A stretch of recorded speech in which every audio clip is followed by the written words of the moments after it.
Hi friends, मैं ताहिर मंसूरी आपका अपने यूट्यूब चैनल ज्ञान क्लासेस में एक बार फिर से स्वागत करता हूं। आज हम कक्षा 12वीं विषय लेखा शास्त्र में साझेदार का प्रवेश के महत्वपूर्ण सवालों को लेकर आए हैं, जो कि परीक्षा की दृष्टि से बहुत ही ज़्यादा महत्वपूर्ण है।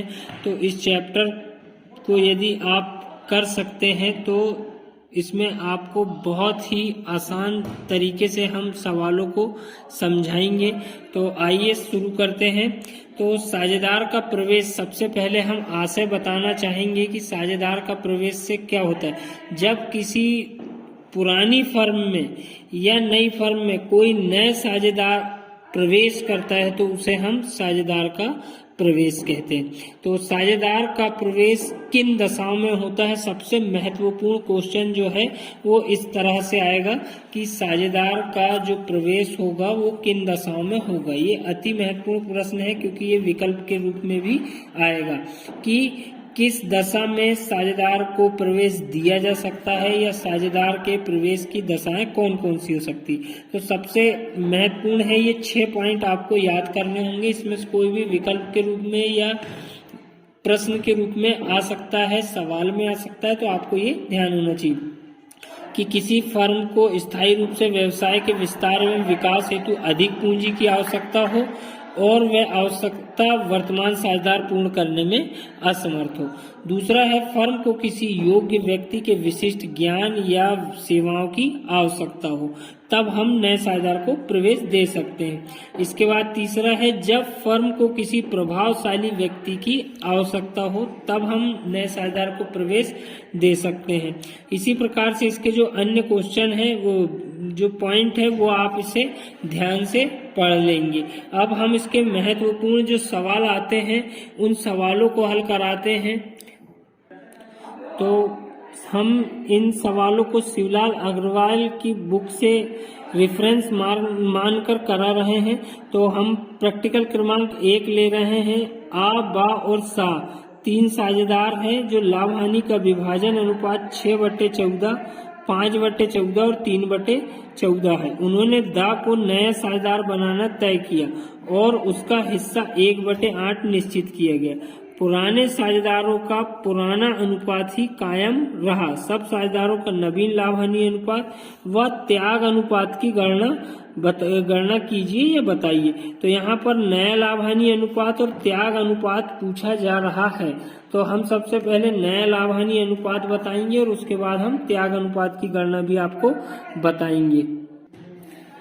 तो हमारे पास जो है आ, बा और सा 3 साझेदार हैं पुराने, जिनका अनुपात 6/14, अनुपात बा का जो है वो 5/14 है और सा का जो अनुपात है वो 3/14 है। ये अनुपात हमें दिया गया है। अब इसके बाद के प्रश्न हमें कह रहा है कि दा का जो अनुपात है वो 1/8 है।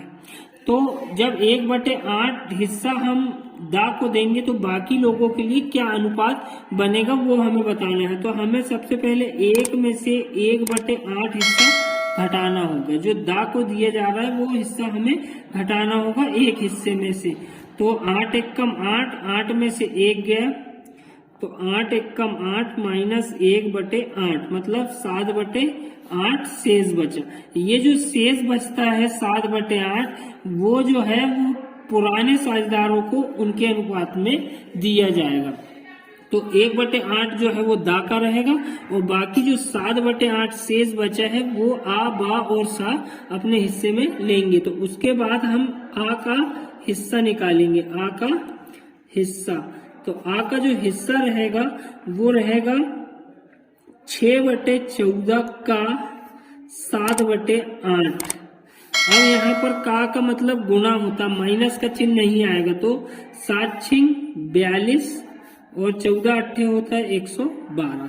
तो यहाँ पर गुणा ऊपर का ऊपर और नीचे का नीचे हो जाता है।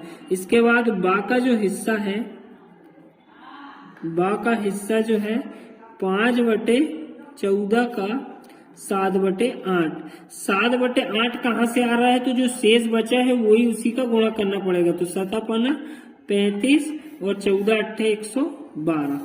और सा का हिस्सा सा का जो हिस्सा है वो 3/14 है। 3/14 का 7/8, तो 7 तिया 21 और 14 अट्ठे होता है 112।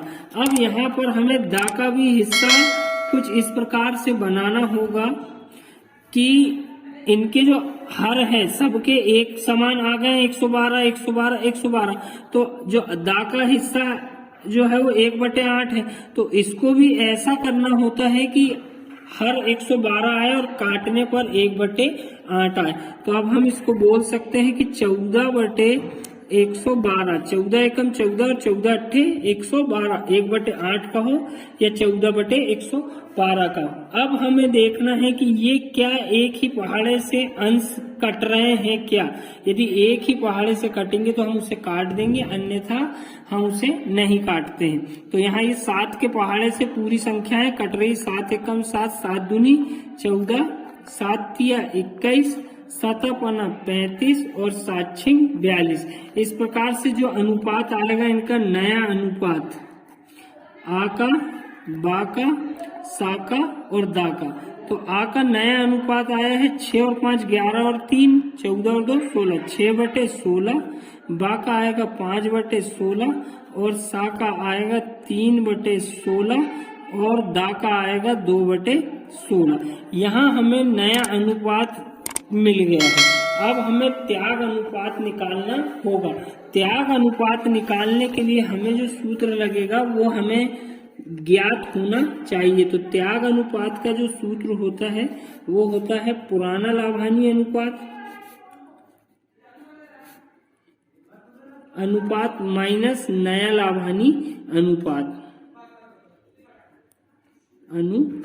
तो आ का जो पुराना अनुपात है सबसे पहले हम उसे लिखेंगे। तो यहाँ पर हमने देखे हैं कि आ का जो पुराना अनुपात है वो 6/14 है और उसका जो नया अनुपात है वो 6/16 है। ये नया अनुपात जो हमने निकाला है। तो पुराना अनुपात सबसे पहले हम रखेंगे, तो 6/14 में से नया अनुपात जो है 6/16 को घटा देंगे। अब यहाँ पर हम देखेंगे तो 14 और 16 जो है जिनका हर असमान है, तो इसमें एलसीएम निकलेगा। अब ये माइनस कहाँ से आया, तो माइनस पुराना लाभानी माइनस नया लाभानी, ये सूत्र में दिया गया है, तो सूत्र से हम घटा देंगे। 14 और 16 का यदि हम एलसीएम लेते हैं तो आता है 112। निकाल के भी दिखा सकते हैं कि 14 और 16 का एलसीएम कैसे लिया जाएगा।